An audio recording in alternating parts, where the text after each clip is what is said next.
Hi, 32M, love my wife, 30F, as a person, but she's completely dependent on me and I can no longer handle her as a spouse. I'm going to try my best to describe this situation, but I feel like I'm having trouble organizing it. Please ask clarifying questions if needed. I have been married to my wife for 8 years. We've always gotten along spectacularly from a social standpoint. Unfortunately, she came from a difficult home life with 2 abusive parents who she was still living with when we met. She moved in with me after about 8 months of dating, partially just to escape what she was enduring, but that was fine. I was starting on a career after college, and having the company was really meaningful to me. During these first few months, we tried to take steps to get her help and move past her trauma. She started therapy, and we tried to get her on anxiety meds. At the same time, she was still depending on her parents for medical insurance, and her parents began to forget to provide her meds as a form of control, including important things like inhalers for her asthma. Due to the trauma and being far behind on life experience due to her parents, she was in no state to work. So we made the decision to get married much earlier than planned so she could be on my health insurance. It was a small courthouse ceremony, which we were fine with. We continued getting her care, but I noticed that things never changed. She would have days where she just felt so off that she couldn't get out of bed. Other days, she's stuck in the bathroom all day. Her sleep schedule drifted all over the place. We would try to go out and do things, and she'd have to back out because she felt sick. There was always something standing in the way of her becoming a functional member of society. We kept looking into these problems. Now that she had reliable medical care, she continued to be diagnosed with more and more chronic conditions. As of writing, she has been found to have CPTSD, depression, ADHD, PCOS, IBS, AERD, asthma, and psoriasis. The list just kept growing, and it seemed like getting her into a functional state was just impossible. But she was finding out what was wrong and attempting treatment. That was good. I was willing to be patient with her and help her get better. I've always made enough money to support both of us. Overall, we live very comfortably. We hope to work through the issues, live a quiet life for now, and eventually have more adventures when her conditions were managed. But here we are 8 years later and things look almost exactly the same. Basically, her whole life is within the bounds of the house. She gets up at whatever random hour she wakes up, lays in bed for a while watching videos on her phone, moves to the living room and either plays video games on her computer or lays on the couch and watches YouTube on the TV or reads things online on her phone. When I'm out there, we'll hang out and talk. Sometimes we play games or watch videos together. She'll move between the couch and computer a few times. Sometimes she's on a voice call with some friends. The day's over whenever she feels tired or sick, and she goes back to bed. That's it. Every single day. She wears the same outfits for days at a time when she bothers to wear clothes and showers once a month at most. I try to encourage her to take more, but she claims that it takes so much energy out of her to do so, and that you're not supposed to shower every day anyway. Sometimes the burden on her does seem to be true, where she's struggling afterwards due to the heat or whatnot, but I think she doesn't give herself enough credit either. She definitely was a lot better at the beginning with that. Maybe not every day, but most days. Needless to say, she tends to have a stench. Of course, if someone is visiting, she is able to force herself to take a shower or uses enough dry shampoo to cover the smell. She doesn't do chores around the house, even when I have split them up with her and given specific, simple tasks. For instance, I gave her something small like emptying the garbage cans in the bathrooms when they get full. Instead, she just lets them overflow and claims she forgot. Or maybe crushing pop cans for recycling. Oh, if she's too tired to do that. The only place she cleans is her desk and only when company is visiting. The way I interpret her failure to do things, it's like she's become ridiculously risk-averse. If there is even the slight possibility she won't be able to complete something, she won't start it. And when she does start it, that fear of not finishing makes her sick and then fulfills the prophecy. So she keeps doing less and less and never wants to expand her horizons. Trying to do things outside the house with her is like pulling teeth.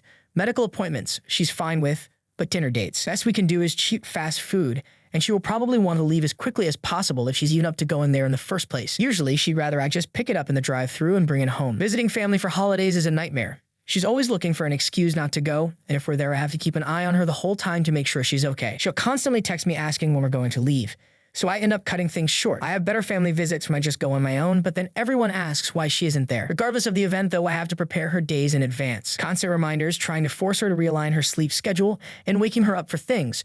She refuses to use alarms, making sure she showers. I can't even get her to take walks. It's too hot. It's too cold, too many bugs, too sunny. You name it. I've asked her before what happened to our plans from before, but now she says she isn't really all that interested in going out and doing things now. Neither of us are social butterflies, but based on how we talked in the early days, I thought she at least want to go on trips with just the 2 of us. You know, see some museums, some natural wonders, silly tourist traps, that kind of thing. Or on a less significant note, just going to local events. I like having those special moments and sharing them. Not all the time, but enough to be significant. Instead, now my life starts to mirror hers. I'm always at home, don't go out, just doing crap on the computer all day. Doing things on my own is an option, and I have, but the sharing of it is a big part of the enjoyment to me. I only have a few local friends, having moved to this area as an adult for work, and a lot of times they aren't able to do these things with me because as we get into our 30s, it's stuff they'd rather do with their own partner and/or kids. The problem is, as long as we're just at home hanging out, having fun, and talking to each other, Everything is great, and because we're home a lot, it ends up masking some of the issues. We get along so well in that respect and have a deep comfort with each other to just be ourselves, warts and all. We very rarely argue. She's never mean to me and always thankful for what I do. She always seems well-intentioned, and while I'm not the best at reading people, she always appears genuine to me. But I can no longer envision us doing anything more than being at home. No trips, no special events.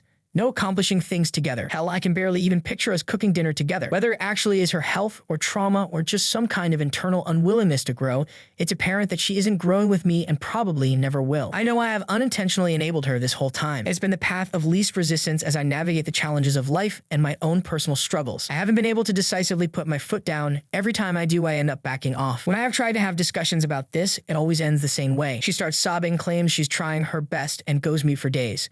So of course I stopped trying to fight her. What's the point? I already know how it's going to end. Obviously, there's a mental health component here. Maybe the trauma really did break something inside her. Unfortunately, she seems resistant to treatment. Not as in she won't get treatment, but that none of the treatments are doing anything. She's been trying different medications for years now with nothing making her budge.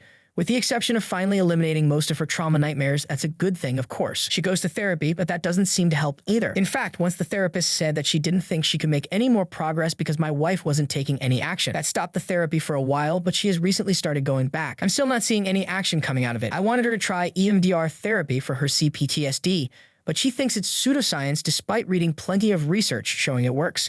I can't force her to. She's an adult. Last year, I noticed my own executive function declining and sought help. During that time, I did a lot of introspection as well. I suddenly realized just how messed up this all was. I tried to tell her that I had long-term doubts unless we could turn this all around. It ended exactly as described above. We ended up trying couples therapy, which brought many good ideas to the table and reminded us of the idea of compromise. Maybe I can't get everything I want, but she can rise a bit to meet me in the middle. We tried to better divide chores, try to commit to doing things more often, trying to get her to shower even just once a week. She ended up reneging on every single thing. I began to lose the urge to fight again. The thoughts keep dwelling in my head. I know that this situation isn't right and isn't what I want. I watched my 20s slip away from me with very little to show for it except working day in and day out. My 30s are starting to look the same, and if that happens, the rest of my life will likely follow the same pattern. As we get older, I will probably have to care more and more for her beyond the usual aging concerns, and it will get harder for me. Is she doing this maliciously, taking advantage of my hospitality? Or is it just that her mental health is that bad? If she only actually loves me for being a meal ticket, she sure does a good job acting. But at the same time, her actions don't match up to her words. I feel backed into a corner with two options.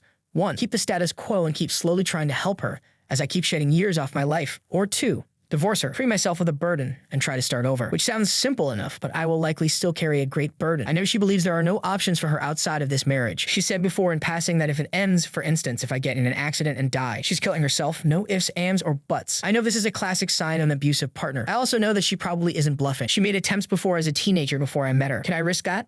I don't want her to die. And I know that if it's a direct result of my desires, that I will always consider myself responsible. To me, it would effectively be making a statement that I considered my life to be worth more than hers. She's also technically right that there's nowhere else to go. She has no college education, no work experience, no driver's license, no credit history, no local friends, no family she interacts with, and basically no exposure to adulting, so to speak. There's no other support network than what I provide. If I leave and she does stay alive, she has few options. She can't even go back to her parents. Not only are we estranged from them, but I understand that they are now both hospitalized and nearing end of life due to poor lifestyle choices. I tried to build a safety net for her just in case, but she just has no interest in it. Driving, I don't have anywhere to go, or I think I'll get distracted and crash. It's too dangerous. School, she just refuses to ever go back, says she can't bear to do it again. There's an excuse for everything. I came into this leveraging my good position in life to help someone I loved who was in need, but at this point, it just feels like my gifts were squandered, maliciously or not. I set myself on fire to keep her warm, but my wick is just about burned out. As a friend said, it's like I am taking care of a child. I still love her, but less as a partner and more as just someone close to me, like a family member. Yes, I know a spouse is technically a family member, you know what I mean. The romance is gone, and I can't see her as an equal like this. If she got better, would the feelings come back? Maybe, but my hopes are so low, they might as well not exist. Is there any hope left to get her on the path to growth? If not, what can I do to help her find her footing after me and avoid having her death on my conscience? TLDR, my wife has many illnesses and uses them as an excuse to basically be an ET and just sit around all day. I think she can do better, but no longer has the willpower to. I realize I want more in life, but I'm worried if I leave her, she will just kill herself. 41M in a fight with 44F wife on cruise with kids. What can I do to make things better? On a 4-day cruise with the wife and 2 daughters, was walking around the observation deck of our ship, stopped and took a picture with the family. Everything was going great. I mistakenly thought we were continuing to walk and take the girls' hands and keep walking. After a couple steps, literally like 10 or 20 steps, not far, I turn around and the wife is gone. We retrace our steps and go around the other side of the ship, thinking that she'd meet us at the elevators. She's not there, but has started sending me texts about how she's at the front of the ship. I take the girls back around and find her sitting at the windows at the front of the observation deck, just lounging. She starts telling me how I broke her heart as she watched me, and the girls just walk away. I legit was so confused and asked why she just watched her husband and daughters walk away and why she didn't say anything or catch up to us. This just makes her angrier, and she said I threw the kids in her face. It's now been 24 hours on a cruise and my wife is barely speaking to me. I keep asking to speak to her, and she refuses and says, "What's the point? So you can attack me again?" I apologized for walking away and said I should have looked back, but when I asked her why she didn't just catch up or say anything, she just accused me of attacking her again and started crying. I legitimately don't know what to do. Is she sabotaging our vacation? Am I just a huge fucking asshole here? For any female Redditors out there, please help me to understand what I did wrong and how I can try to make this right. My 35F, husband, 35M, have been looking for hookups 6 months after I gave birth to our now 14-month child. How long do I give myself to try and feel anything but disgust and anger towards him? My 35F, husband, 35M, have been looking for hookups since June 2023, that I can confirm, through when I caught him, Jan 2024. We have been married for 5 years and together for 12. We have a 15-month-old child together. I was 6 months postpartum and had quit my 10-year career 2 months prior. I'm a ScalingStories now. When he started messaging and flirting with women, I discovered the messages the first week of January this year. He had been flirting at bars and randomly seeking women online. He sought advice from a relationship coach, shelled out $700, and would communicate with this coach to try and improve his interactions in person and online to close on a date. He states he hasn't been physical with anyone. He has deleted all social media since and has been extremely remorseful. He has been putting in more effort at home to try and give me peace. The reasons he has given for seeking a one-night stand are irrelevant to me as we had a healthy physical relationship. His words, he was selfish and cocky and thought he deserved it as he is a man of value. He has stated he didn't think it would hurt me this bad, but in the same breath that he never thought about how it would impact me. He never thought I'd find out. How much time do I get myself and this relationship to see if I can feel anywhere close to what I did prior to me finding out? I am disgusted, disappointed, and outraged by his betrayal. TLDR, my 35F, husband, 35M, sought one-night stands online and in person 6 months after I had our child, who is now 14 months, which was also 2 months after I quit my 10-year career to be a SOM. How long do I give myself to see if I can feel anything but disgust and anger towards him?